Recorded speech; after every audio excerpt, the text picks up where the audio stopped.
UKLO 1 year masters. No IELTS required up to 5 years visa. High visa success rate. నమస్తే. ఎన్నో ఆధ్యాత్మిక కార్యక్రమాలు నిరంతరం మన ఛానల్లో ప్రసారం అవుతూ ఉంటాయి. ప్రతి కార్యక్రమం నుంచి మీ నుంచి వచ్చే స్పందన చూసి ఎలాంటి కార్యక్రమాలు చేయాలి అని మేము కూడా ప్రణాళికలు రచించుకొని మీ అందరికీ ఉపయోగపడే విషయాలు చేయాలి అన్న తలంపుతో ఈ వీడియోని చేయడం జరుగుతుంది. మామూలుగా మనకి ప్రసాదం అనగానే ముందుగా గుర్తొచ్చేది, మహాప్రసాదంగా భావించేది తిరుపతి లడ్డూ ప్రసాదం. మరి అలాంటి తిరుపతి ప్రసాదంలో అపశృతి చోటు చేసుకోవడం నిజంగా బాధాకరం. అది ఎంతవరకు సమంజసం, దాని వెనకాల ఉన్నటువంటి లోటుపాట్లు ఏమిటి, అసలు ఎలా ప్రక్షాళన చేసుకోవాలి, ఈ విషయాలన్నీ కూడా వివరించడానికి మనందరికీ సుపరిచితులు, రాశి ఫలితాల ద్వారా, ముఖ్యమైన కార్యక్రమాల ద్వారా మన ఛానల్లో చాలా కార్యక్రమాలు చేస్తున్నాం. శివప్రసాద్ గురువు గారు నాకు తండ్రి సమానులు. మీ అందరూ కూడా చాలా చక్కగా ఆదరిస్తూ ఉన్నారు. గురువుగారు ఏం మాట్లాడతారు లడ్డూ ప్రసాదానికి సంబంధించి?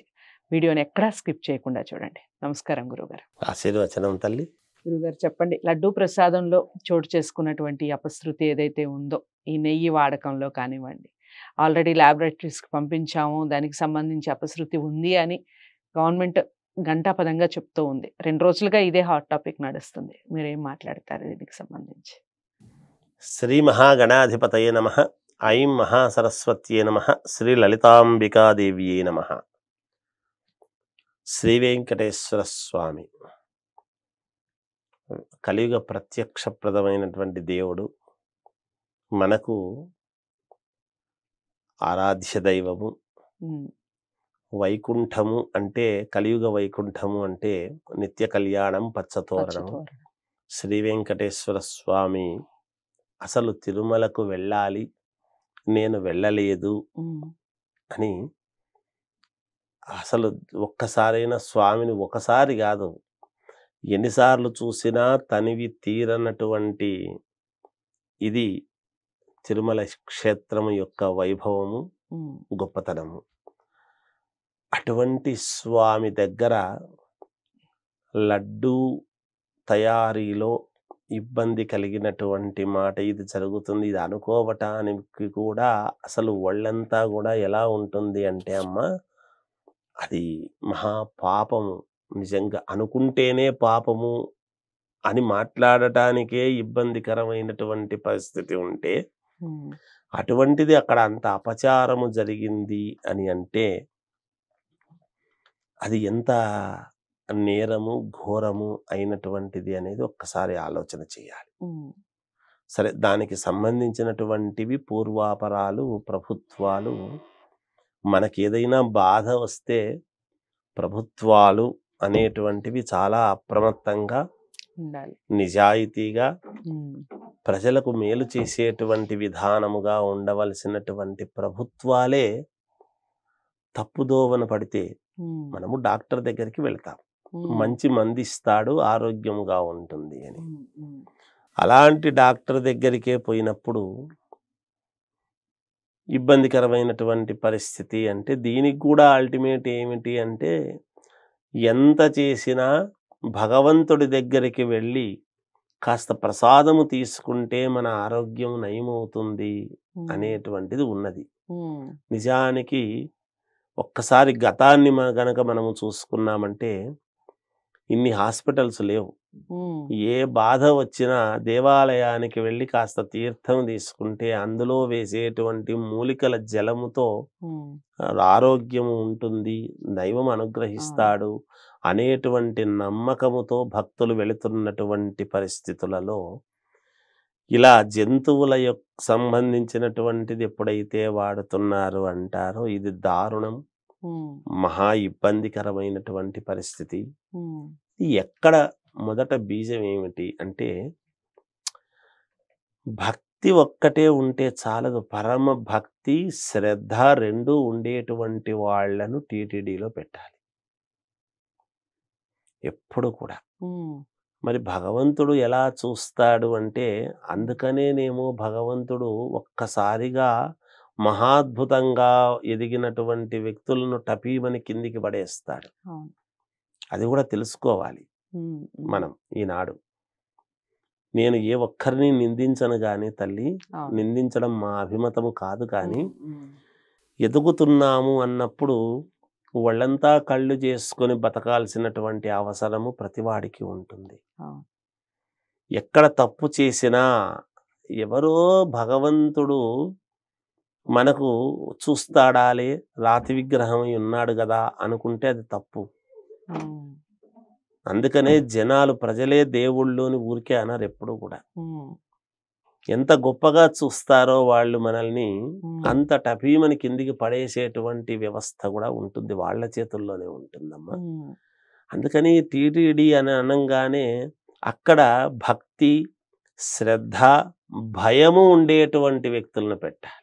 ఉమ్, ఈ తప్పు చేస్తే చాలా భయము, ఉమ్, కుటుంబం అంతా కూడా చాలా ఇబ్బంది అనేటువంటి భావన, నీ కుటుంబము ఇబ్బంది అవుతుందో కాదు తర్వాత సంగతి, ఉమ్, యావత్ ప్రజానీకమంతా కూడా ఎంతో నమ్మకముతో, భక్తితో, వాళ్ళు శ్రద్ధతో వచ్చేటువంటి వాళ్ళ యొక్క నమ్మకాన్ని దెబ్బతీసే హక్కు ఏ ఒక్కరికి వ్యక్తికి లేదు.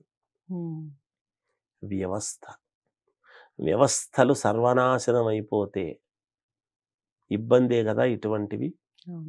ఇంకా ఏ నమ్మకంతో ఇవాళ ప్రసాదం ఎంతో పరమ భక్తితో క్యూలో నిలబడి ఉమ్, లడ్డూ తీసుకోవాలి, స్వామిని ఎంత ఆర్ద్రతగా ఎంతో పరమ పవిత్రంగా స్వామిని దర్శనము చేసుకోవాలి అనేటువంటిది ఎప్పుడైతే మనము అనుకుంటామో ఉమ్, అంత రెండింతలు క్యూలో నిలబడి స్వామివారి ప్రసాదము కోసము, లడ్డూ ప్రసాదము కోసం ఎదురు చూస్తాం, అవును. తీసుకుంటాం. ఉమ్, ఆ ప్రసాదము దగ్గర ఇలా వచ్చింది అంటే ఇవాళ తినటానికి ఎంత భయపడతాడు భక్తుడు, ఉమ్, ఎంత ఇబ్బందికరం వస్తుంది. కనుక దీన్ని నిజానికి ప్రజలకు ఇది యథార్థము అని తెలియజెప్పాల్సినటువంటి బాధ్యత ప్రభుత్వాలది. ఉమ్, దీంట్లో చాలా స్వచ్ఛతగా, ఆదాయం కాదు స్వామి దగ్గర చూసుకోవాల్సింది, అవును. చిత్తశుద్ధి చూసుకోవాలి. ఉమ్, స్వామి దగ్గర మన చిత్తశుద్ధి ఏమిటి అనేటువంటిది చూసుకోవాలి. ఉమ్, ఇక్కడ ఆదాయం అనేటువంటి మాట, దేవుడితో ఎప్పుడైతే మనము వ్యాపారాలు చేయటము మొదలు పెడతామో ఇగో ఇలాగే ఉంటాయి. ఉమ్, దేవుణ్ణి వ్యాపార పరంగా ఎప్పుడూ చూడరాదు.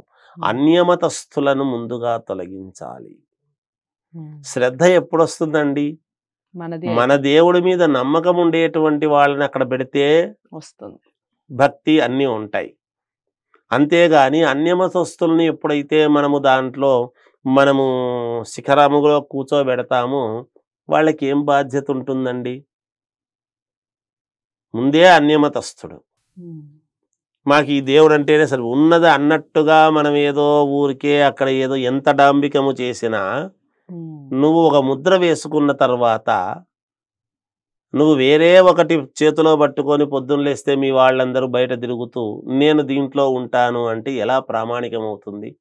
అవును. ఎలా అది న్యాయం అవుతుంది? ఉమ్, నా కుటుంబం అంతా కూడా వేరే పుస్తకం పట్టుకొని బజార్లో తిరుగుతూ ఉండి నేను చాలా శుద్ధముగా పరిశుద్ధాత్ముడను అని నేను దీంట్లో చెప్పుకుంటాను అంటే ఎలా ఉంటుంది? ఉమ్, మనము చేసేది ఒకటి, చెప్పేది ఒకటి, అవును. పాటిస్తున్నది నడవడిక ఒకటి, మాట్లాడేది ఇంకొకటి, దేనికి ఒకదానికి ఒకటి పొంతన లేని వ్యవహారముగా మారితే ఎలా జీవితం గడుస్తుంది? ప్రజలు ఎవరు గమనించరు ఈనాడు, ఉమ్, ఎవరు గమనించలేదు. అందరికీ అన్నీ తెలుసు, తెలియకుండా ఉండవు. ఉమ్, అందుకని ఇది మహాపాపము, నేరము, ఘోరము. యావత్ ప్రజానీకమంతా కూడా ఇదే ముక్తకంఠముతో తప్పును తప్పు అనాల్సినటువంటి అవసరం ఎంతైనా ఉంటుంది.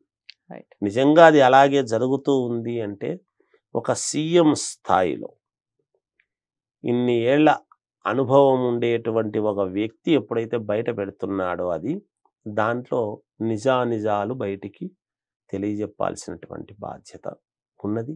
ఉమ్, ఏదైనా దాన్ని సరిదిద్దుకోవాలి, వెంటనే సరిదిద్దాలి. భక్తుల ప్రాణాలతో చెలగాటమాడటం అనేటువంటిది ఎంత మాత్రము ఇది న్యాయమైనటువంటి విషయం కాదు.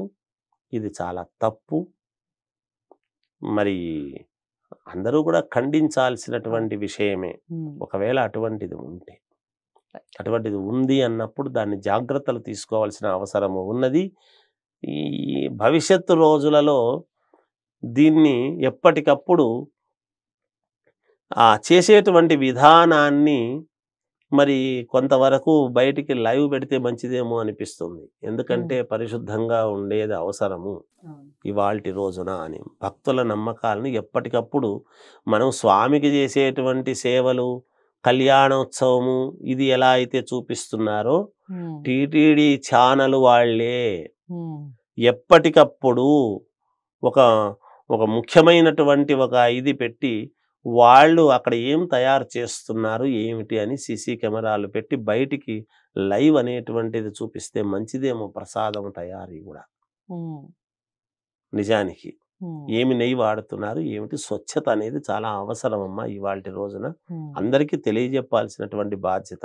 ప్రతి ఒకడు 10 రూపాయలు వేసిండొచ్చు, ఒకడు 100 రూపాయలు వేసిండొచ్చు స్వామివారి హుండీలో, ఒకరు నిలువుదోపిడి ఇచ్చిండొచ్చు, ఏమైనా చేసిండొచ్చు. కానీ ప్రతి వాడి ఓటు కూడా ఎంత కీలకమవుతున్నదో ఈ రోజుల్లో ప్రభుత్వాలకు. వాడి యొక్క ప్రశ్న, వాని యొక్క మనుగడ, వానికి నిజాయితీ అనేటువంటిది చాలా అవసరం. ప్రశ్నించే హక్కు ప్రతి వాళ్లకు ఉంటుంది కాక అది స్వామివారి అనుగ్రహంతో ఇది ఆయన ఈ తప్పు చేసిన వాళ్లను శిక్షించి యథార్థము బయటికి రావాల్సినటువంటిదిగా ఏడుకొండల వాడినే కోరుకోవాలి గాక. చాలా చక్కగా చెప్పారు. ఓం నమో వెంకటేశాయ. ఓం నమో వెంకటేశాయ. చాలా చక్కగా చెప్పారు గురువు గారు.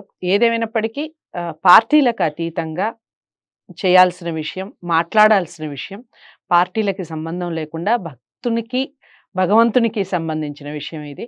అందరూ కూడా ముక్త కంఠంతో నిజంగా ఇందులో తప్పు జరిగితే 100% ఖండించాల్సిందే. మనం అందరం పవిత్రంగా భావించే ప్రసాదంలో ఎలాంటి తప్పులు దొరలకుండా ఇక మీదట చూడాల్సిన బాధ్యత ప్రభుత్వాల మీద ఉంది. ఏదేమైనప్పటికీ లడ్డూ ప్రసాదాన్ని ఇక మీదట స్వచ్ఛంగా, స్వచ్ఛమైన నెయ్యితో ప్రసాదంగా గురువుగారు చెప్పినటువంటి విషయాల్లో ముఖ్యమైన విషయం లైవ్ చూపించటం వలన చాలా మేలు కలుగుతుంది. అలాంటివి కూడా ఆలోచించాలని ప్రభుత్వానికి విజ్ఞప్తి చేస్తూ వీడియోని అందరికీ షేర్ చేయండి, లైక్ చేసి ఛానల్ని సబ్స్క్రైబ్ చేసుకోండి. నమస్తే.